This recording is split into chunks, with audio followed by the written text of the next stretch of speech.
मौन बहुत कुछ सिखाता है और आप जब मौन होते हैं तो बहुत कुछ इंट्रोस्पेक्ट करते हैं, बहुत कुछ सोचते हैं और सोचने से कुछ एक नई विचारधारा का जन्म होता है। तो उसी सोच से निकली हुई एक आवाज़ कह लें, शब्द कह लें, कविता का रूप कह लें, वो मैंने अपने आपके ऊपर छोड़ा हुआ है। आप इसको जो नाम देना चाहें। तो मैं कुछ एकांत के क्षणों में बैठा और बैठे कुछ विचार बने, उन विचारों को मैंने शब्द देने का प्रयास किया। तुम मुझे स्लो लर्नर कहते हो, तुम मुझे स्लो लर्नर कहते हो। मैं कमज़ोर नहीं, मैं पिछड़ा नहीं। तुम मुझे स्लो लर्नर कहते हो, तुम मुझे स्लो लर्नर कहते हो। क्यों कहते हो? मैं कमज़ोर नहीं हूँ, मैं पिछड़ा नहीं हूँ, बस मुझे तुम्हारी बातें नहीं समझ में आती। तुम मुझे स्लो लर्नर क्यों कहते हो? मैं कमज़ोर नहीं हूँ, मैं पिछड़ा नहीं हूँ, बस मुझे तुम्हारी बातें समझ में नहीं आती।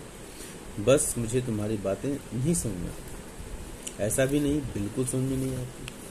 कभी कभी बहुत अच्छे से समझ में आती हैं, कभी कभी बहुत अच्छे से समझ में आती हैं, और कभी कभी बिल्कुल बासी रोटी की तरह, और कभी कभी बिल्कुल बासी रोटी की तरह। मेरे समझ में ना आना, मेरे समझ में ना आना केवल मेरी कमजोरी है। मेरे समझ में ना आना केवल मेरी कमजोरी है, या कुछ और भी है इस दर्द भरी कहानी के पात्र। मेरी समझ में नहीं आना, मेरी समझ में ना आना केवल मेरी कमजोरी है, या कुछ और भी हैं इस दर्द भरी कहानी के पात्र। तुम तो जानते हो सारी बातें, फिर क्यों मेरे ऊपर एक लेबल लगाया जाता है? तुम तो जानते हो सारी बातें, फिर क्यों मेरे ऊपर एक लेबल लगाया जाता है? मेरा पिछड़ापन केवल मेरा पिछड़ापन है, मेरा पिछड़ापन केवल मेरा पिछड़ापन है, मेरा पिछड़ापन केवल मेरा पिछड़ापन तो नहीं। तुम तो हमेशा हमारी आवाज़ रहे, और अक्सर कहते हो हमारी भाषा में, Don't teach the way you want, but teach me the way I learn.